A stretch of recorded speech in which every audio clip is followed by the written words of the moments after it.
In the autumn of 1919, a young Japanese naval officer named Isoroku Yamamoto walked through a hardware store in Springfield, Massachusetts, and experienced a moment of comprehension that would haunt him for the rest of his life. Not because of what he saw on the shelves. The rifles arranged in open racks without guards, the ammunition boxes stacked carelessly beside farming implements, the tools and machinery available for purchase by anyone with money, but because of what these objects represented about the nation he was visiting, about a country where weapons were not state monopolies jealously guarded but consumer goods as ordinary as bread, where the capacity for violence was distributed so widely through the civilian population that it ceased to be remarkable, where the boundary between military and civilian production was so permeable that the entire industrial base could theoretically be converted to war-making with frightening speed, and this understanding settled into Yamamoto's mind not as abstract theory but as concrete observation, as fact witnessed directly, and over the following months as he traveled across the American Midwest by automobile and rail,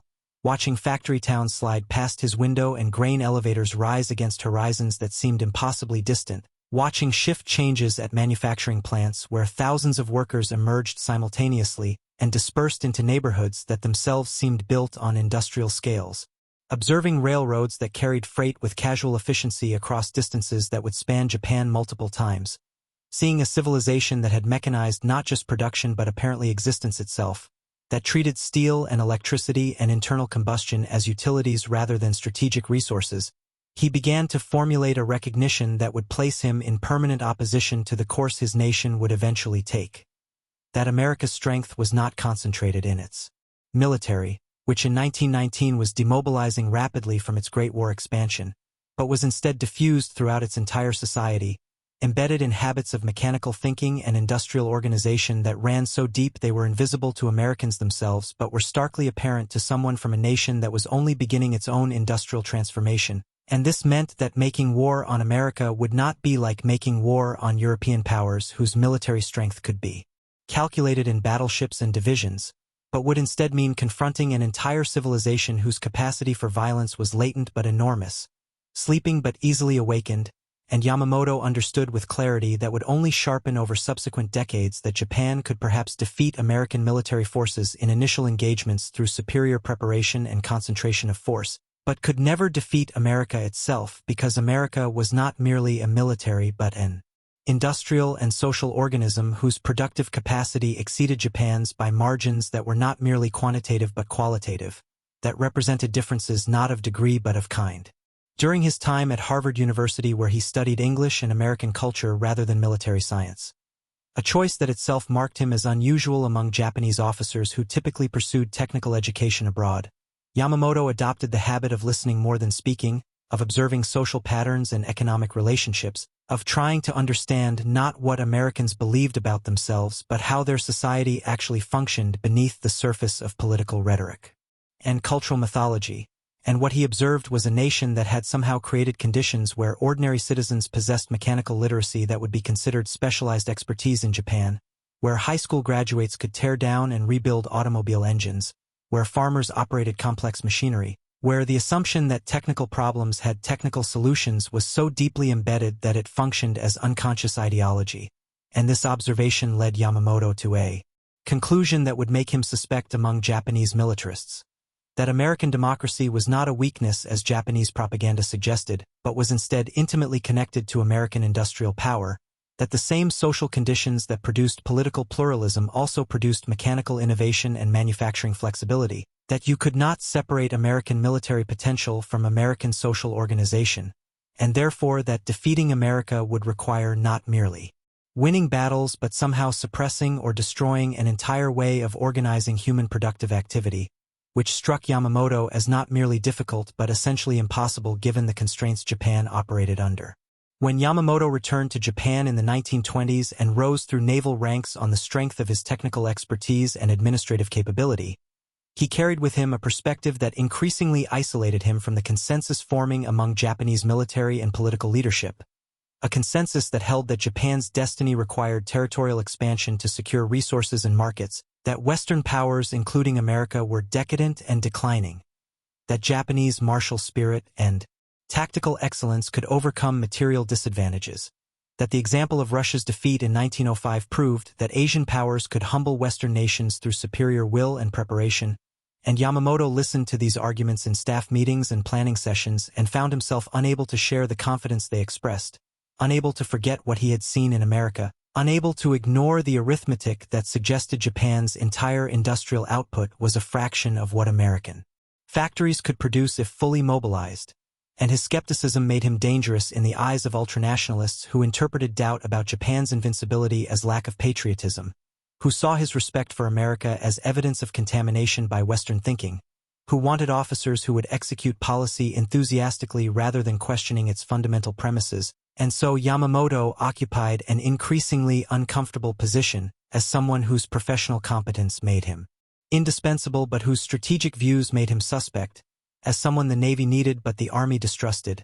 as someone whose warnings about America were ignored by politicians who had never visited the country and whose understanding of American power was derived from outdated intelligence and wishful thinking rather than direct observation. The strategic situation that developed through the 1930s pushed Japan and America toward collision through a series of decisions that in retrospect appear almost mechanical in their inevitability. Japan's invasion of Manchuria and subsequent war in China created resource demands that could only be met through further expansion. American opposition to Japanese expansion manifested in trade restrictions and embargoes that threatened Japan's ability to sustain military operations. Japanese decision-makers interpreted American pressure as proof that war was inevitable and that delaying confrontation would only allow America to prepare more thoroughly. American policymakers believed that economic pressure would force Japan to moderate its ambitions without requiring military confrontation, and neither side fully understood how the other's domestic political constraints limited their flexibility, how the logic of the situation was pushing both nations toward war that neither genuinely wanted but that both were beginning to see as preferable to backing down. And through this progression Yamamoto watched with mounting dread as the possibility he had feared since his time in America became increasingly probable. As staff officers began planning operations against the United States with confidence that shocked him, as assumptions he knew to be false, that America was soft, that Americans lacked fighting spirit, that industrial capacity could be neutralized through early strikes, became accepted wisdom that planning was built upon. In 1940, when Yamamoto was appointed commander-in-chief of the combined fleet, he inherited not merely ships and sailors but a strategic problem that he believed had no solution. How to prosecute a war against the United States that Japanese leadership seemed determined to initiate but that Yamamoto was convinced Japan could not win, and the question he grappled with was not whether Japan could achieve tactical victories. He was confident Japanese naval aviation and torpedo tactics were superior to current American capabilities, but whether tactical victories could somehow be converted into strategic outcomes that would force America to negotiate rather than mobilize, whether there was any operational plan that could make war with America something other than slow suicide, and the answer he arrived at was characteristically honest and characteristically pessimistic. He could give Japan perhaps 6 months of victories, perhaps a year if fortune favored them, but beyond that the material imbalance would assert itself. American industrial production would begin delivering ships and aircraft in quantities Japan could not match, and the war would enter a phase where Japanese tactical excellence would be progressively ground down by sheer weight of resources, where every Japanese pilot killed would be irreplaceable while American losses would be made good from training programs that were already ramping up, where every Japanese ship sunk represented a permanent reduction in capability while American shipyards were laying keels for dozens of carriers and hundreds of escorts that would arrive in 1943 and 1944 in numbers that would make Japanese resistance futile. When Japanese generals and cabinet ministers asked Yamamoto directly whether invasion of the American mainland was feasible if war came, he did not answer immediately, could not answer without explaining why the question itself revealed fundamental misunderstanding of what war with America would mean. And in the silence that followed the question he understood that explaining would be useless because the men asking had not seen what he had seen, had not walked through American factories or driven across American agricultural plains or observed American mechanical culture, had not grasped that invading America would not be like invading China or Southeast Asia, where Japanese forces could exploit superior organization and firepower against less industrialized opponents, but would instead mean attempting amphibious operations against a continent defended by millions of armed civilians who knew how to shoot, supported by industrial infrastructure that could produce weapons faster than Japan could destroy them, supplied by agricultural systems that made Japan's food supply look precarious by comparison, And the sheer absurdity of the scenario, Japanese invasion forces somehow crossing the Pacific, establishing beachheads on American soil, advancing inland against opposition that would include not merely American military units but armed citizenry fighting for their homes, struck Yamamoto as so obviously impossible that he could barely comprehend how the question was being asked seriously, and yet he recognized that the question's premise revealed how deeply Japanese leadership misunderstood their prospective enemy, how thoroughly they had convinced themselves that American wealth indicated weakness rather than strength, that American democracy meant division rather than resilience, that American industrial capacity was somehow less relevant than Japanese martial spirit, and Yamamoto knew he could not invade a nation like America, could not even seriously plan to do so, could at most hope to hurt America badly enough in opening moves that political pressure might force negotiations before the full weight of American power could be brought to bear. And this hope struck him as desperately thin but was the best strategic logic he could construct given the constraints he operated under, given that refusing to plan for war would accomplish nothing except his own removal and replacement with someone more optimistic and less competent. And so he began planning Pearl Harbor not as a path to victory but as the least bad option in a situation where all options were bad, as an attempt to buy time through tactical brilliance that might somehow create political conditions for negotiated settlement before the industrial realities he understood made Japanese defeat inevitable. The America that Yamamoto had observed in the 1920s had transformed dramatically by 1941, but in ways that confirmed rather than contradicted his earlier assessments, because the same industrial and social capacities he had identified were now being mobilized for potential conflict with efficiency that would have seemed impossible to anyone who had not witnessed American manufacturing culture firsthand, and the scale of this mobilization was becoming apparent to anyone who cared to look at available intelligence. The Willow Run facility that Ford was constructing outside Detroit was designed to produce B-24 Liberator bombers not by dozens per year as Japanese factories might manage, but by hundreds per month using assembly line techniques adapted from automobile manufacturing, techniques that treated aircraft as interchangeable products rather than handcrafted objects, that broke production into standardized steps that could be performed by workers with minimal training, that assumed components would arrive from suppliers on precise schedules and be assembled into complete aircraft with mechanical regularity. And while Japanese planners dismissed such reports as propaganda or assumed that quantity meant poor quality, Yamamoto understood that American aircraft might indeed be less refined than Japanese equivalents in initial production, but that American manufacturing culture included continuous improvement processes that would rapidly eliminate defects while production volumes continued climbing, that the same engineering mindset that had revolutionized automobile production would be applied to military equipment with results that would overwhelm Japanese capacity to respond. And this understanding extended beyond aircraft to shipbuilding, where American yards were laying keels for Essex-class carriers that would enter service in 1943, where merchant ship production was being revolutionized through prefabrication and welding techniques that would eventually allow Liberty ships to be completed in weeks rather than months, where the entire American industrial base was being retooled for military production with investment capital and engineering talent that dwarfed anything Japan could mobilize. The contrast between Japanese and American industrial organization was not merely quantitative but structural. Japanese military production was centralized and controlled, relied on relationships between military procurement offices and established manufacturers, emphasized quality and craftsmanship over quantity and standardization, assumed production would be performed by skilled workers following traditional methods, and this approach produced excellent equipment in limited quantities but could not scale to meet the demands of prolonged conflict, while American production was decentralized and market-driven, involved thousands of suppliers and subcontractors coordinated through price signals and contractual relationships rather than hierarchical commands, emphasized standardization and interchangeability to enable mass production. Assumed production would be performed by semi-skilled workers using specialized machinery and detailed processes, and this approach might produce adequate rather than excellent equipment initially but could scale to volumes that Japanese planners literally could not imagine because they lacked reference points for industrial operations at such magnitude, and this structural difference meant that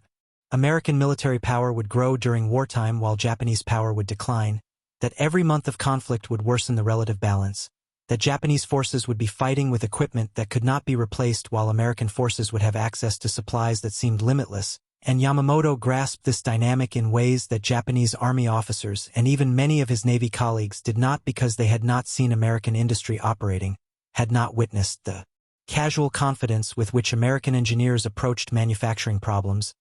had not observed the mechanical literacy of ordinary American workers who could read technical drawings and operate machine tools and suggest process improvements,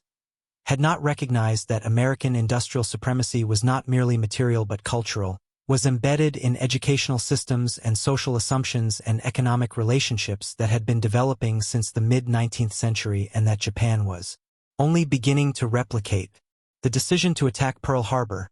forced on Yamamoto by political leadership that had determined war was necessary and that initial operations should target American Pacific naval power to buy time for Japan to consolidate control of Southeast Asian resources,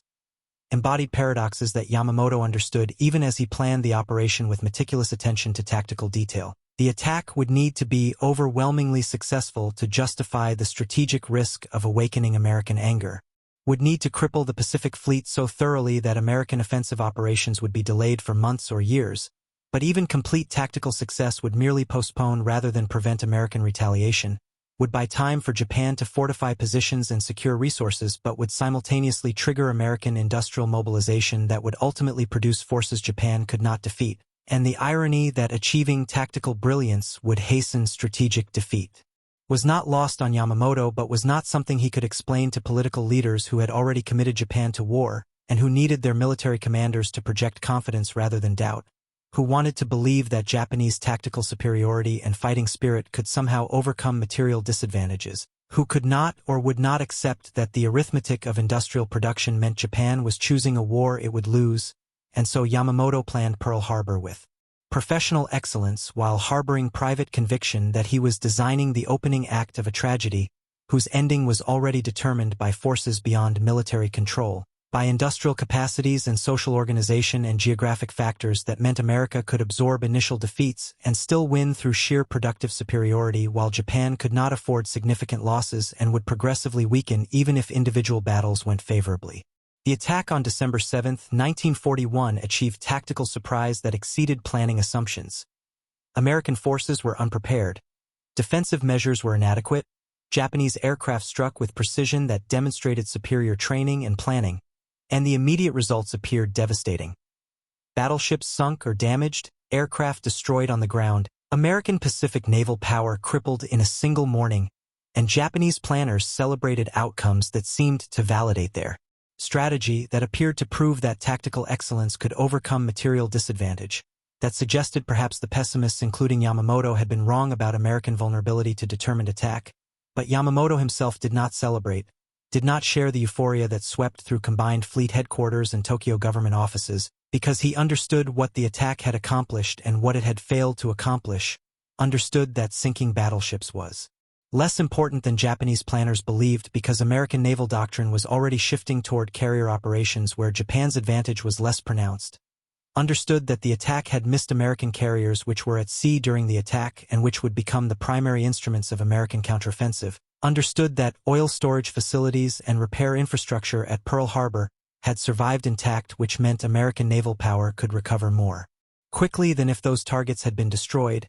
but most importantly understood that the attack had accomplished its true strategic effect not in Hawaii but in the American heartland where millions of citizens who had opposed involvement in foreign wars were now united in determination to prosecute total war against Japan, where isolationist sentiment had evaporated in hours, where the political constraints that had prevented full military mobilization had been swept away, where the industrial giant that Yamamoto had observed in the 1920s was about to demonstrate what full mobilization meant, and he recognized that in succeeding tactically he had triggered the strategic catastrophe he had always feared, that waking America meant confronting forces that Japan could damage but not defeat, that could be delayed but not stopped, that would grow stronger while Japan grew weaker until the arithmetic of production produced outcomes that no amount of tactical brilliance or fighting spirit could alter. In the months following Pearl Harbor, Japanese forces advanced across Southeast Asia and the Pacific with speed that seemed to validate optimistic predictions. Singapore fell, the Philippines were overrun, Burma and the Dutch East Indies were occupied, and Japanese defensive perimeter expanded to include positions that planners believed could be fortified and held against American counterattack. But Yamamoto observed these victories with mounting anxiety rather than confidence because every advance extended Japanese supply lines and increased defensive commitments while bringing Japan no closer to the negotiated settlement that represented the only acceptable war termination, and the intelligence he received about American production confirmed his worst assessments. American factories were not merely mobilizing but were achieving production rates that seemed impossible, were building ships and aircraft at scales that made Japanese production look insignificant by comparison, were recruiting and training personnel in numbers that would allow America to replace losses and expand forces simultaneously, and the gap between Japanese capability and American capacity was not narrowing but widening with every month, and Yamamoto knew that Japan's window of tactical superiority was closing, that the 6 months he had promised was becoming exhausted, that American forces would soon begin operations backed by industrial support that Japanese commanders had no framework for comprehending because it exceeded anything in their experience, and the question became not whether Japan would lose, Yamamoto considered that determined, but whether defeat would come through negotiated settlement that preserved something of Japan's pre-war position or through total military collapse that would leave Japan prostrate and occupied. And his private assessment was that negotiation became less likely with each passing month as American political sentiment hardened and military strength accumulated, that the time for settlement had probably passed before Pearl Harbor and certainly ended once American production reached full stride, that Japan was now committed to fighting a war whose outcome was decided but whose terrible arithmetic would require years to fully play out. The Battle of Midway in June 1942, where American forces ambushed and destroyed 4 Japanese carriers in exchange for losing 1 American carrier, represented the pivot point where tactical balance shifted and where Yamamoto's predictions began manifesting as operational reality, because the carriers Japan lost at Midway represented not merely ships but institutional capacity that could not be replaced, represented pilots who had trained for years and whose experience was irreplaceable, represented aircraft production capacity that Japan could not expand quickly enough to make good losses, while American losses, though significant, were being replaced by construction programs that would deliver dozens of new carriers over following years, by training programs that were producing pilots in thousands who might initially be less skilled than Japanese aviators but would gain experience while Japanese veteran pilots were being killed in combat and not replaced by industrial processes that treated military equipment as output of factories rather than products of craftsmen and therefore could scale production to meet demand however large. And the asymmetry that Yamamoto had understood since the 1920s was now expressing itself operationally, was becoming visible to Japanese staff officers who had dismissed his warnings, was transforming from abstract prediction into concrete disaster as American forces began offensive operations supported by material advantages that tactical excellence could delay but not defeat. The strategic problem Japan confronted by late 1942 and early 1943 was that American industrial mobilization had reached levels that made continued conflict futile by any rational calculation.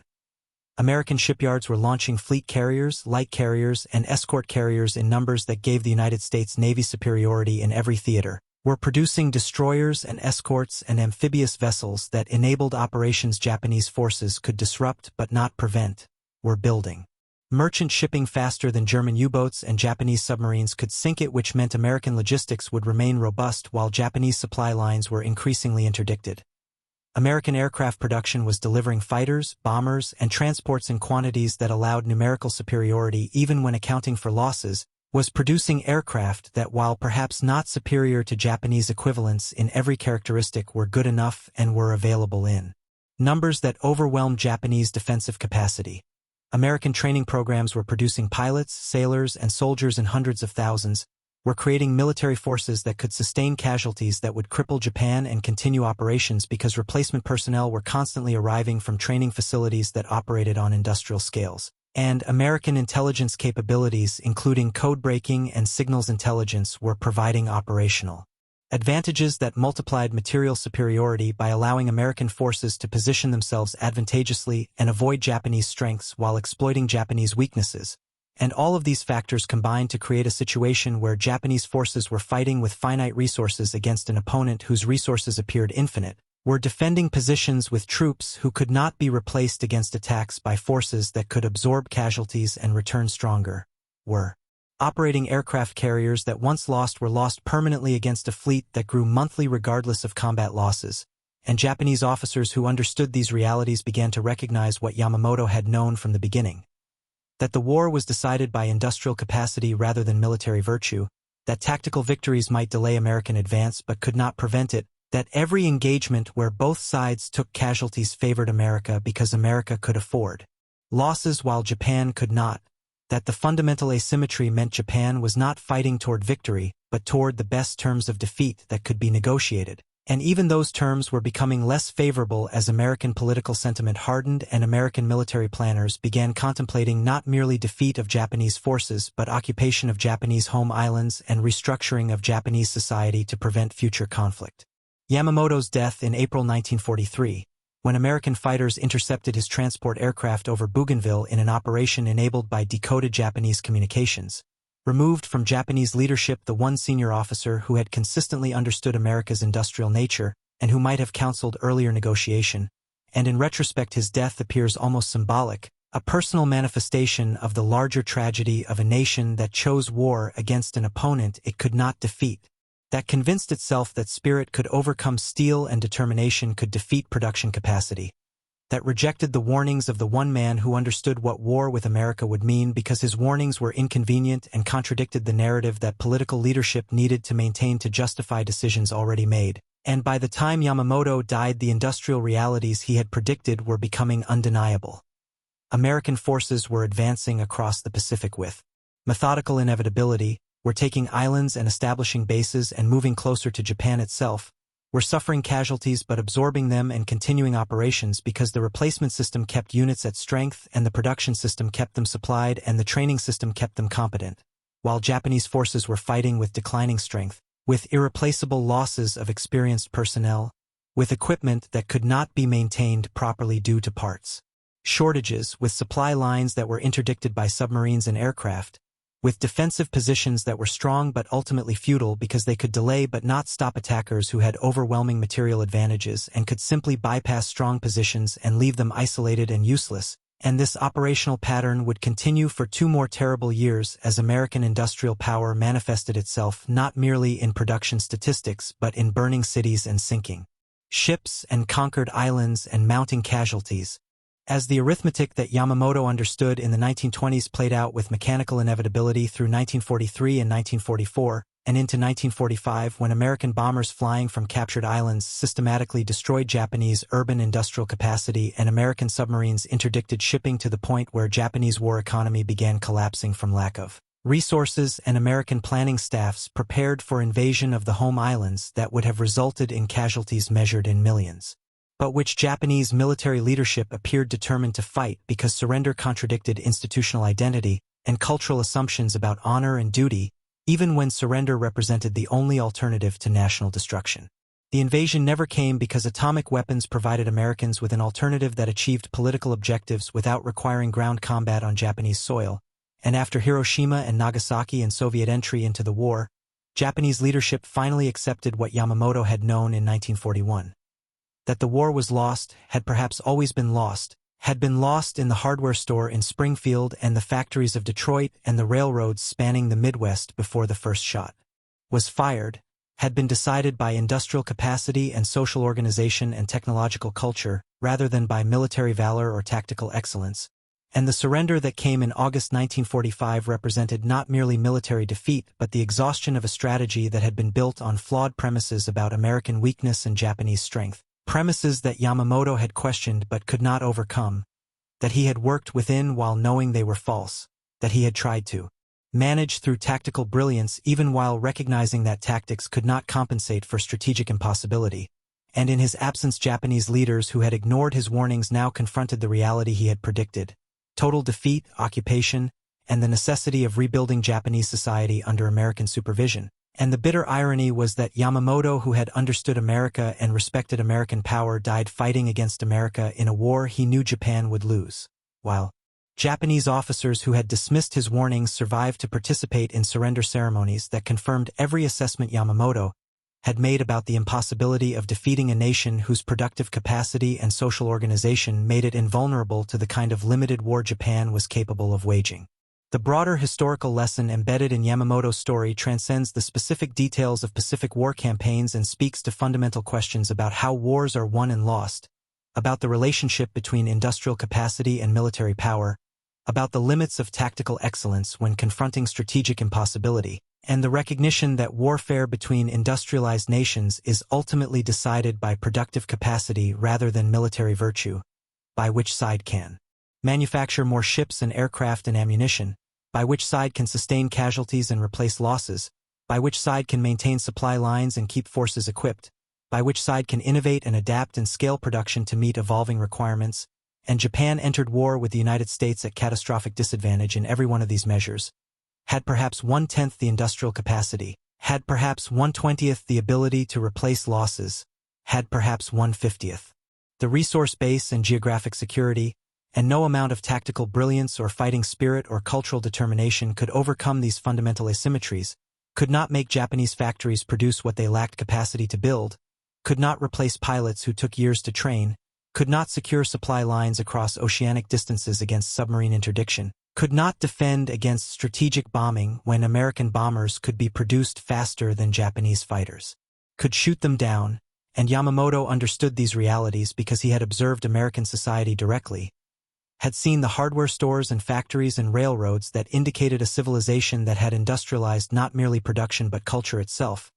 had recognized that making war on America meant confronting not merely American military forces but American productive capacity, and he knew that this confrontation would end with Japanese defeat because the asymmetry was so profound that tactical excellence could delay but never prevent the industrial arithmetic from producing inevitable results. And the tragedy of his position was that understanding did not provide solutions, that recognizing strategic impossibility did not relieve him of duty to plan operations and command forces and attempt to achieve objectives that he privately believed were unattainable, that his professional excellence was devoted to prosecuting a war he thought Japan should not have chosen, and could not win, and this tension between professional competence and strategic pessimism, between duty to nation and recognition of inevitable defeat, defined his wartime service and makes his story resonant beyond its immediate historical context because it illustrates how individual insight can be correct but operationally irrelevant when institutional momentum and political commitment have determined courses of action that cannot be altered by warnings however accurate. How being right about strategic realities provides no immunity from being required to participate in their tragic unfolding. How understanding that a decision is disastrous does not relieve the obligation to execute that decision with professional competence once it has been made by legitimate authority, and Yamamoto did not lose the war through incompetence or cowardice or failure of leadership, did not lose through making tactical errors or operational mistakes, lost because he commanded forces in a conflict where the balance of industrial power made defeat inevitable regardless of how battles were fought, where American capacity to produce and replace and sustain exceeded Japanese capacity by margins that tactical excellence could not overcome, where the decision to make war on America triggered mobilization of industrial and human resources that Japanese planning had underestimated catastrophically, and his final understanding, reached perhaps by midway, certainly before his death, was that wars between industrial nations are decided before the first shot by productive capacity and resource access and social organization, that military operations are the means by which these underlying realities manifest themselves in specific battles and campaigns, and that Japan's attempt to win through tactical superiority against an opponent with overwhelming industrial advantage was doomed from inception, was a strategic fantasy built on cultural assumptions and political necessities rather than clear-eyed assessment of material realities, and he understood this but could not prevent it, warned against it but could not stop it, fought in it knowing it was lost, and died in it having been proven correct in his pessimism but taking no satisfaction from that correctness because being right about strategic disaster provides no compensation for living through the disaster and watching it destroy the nation you served.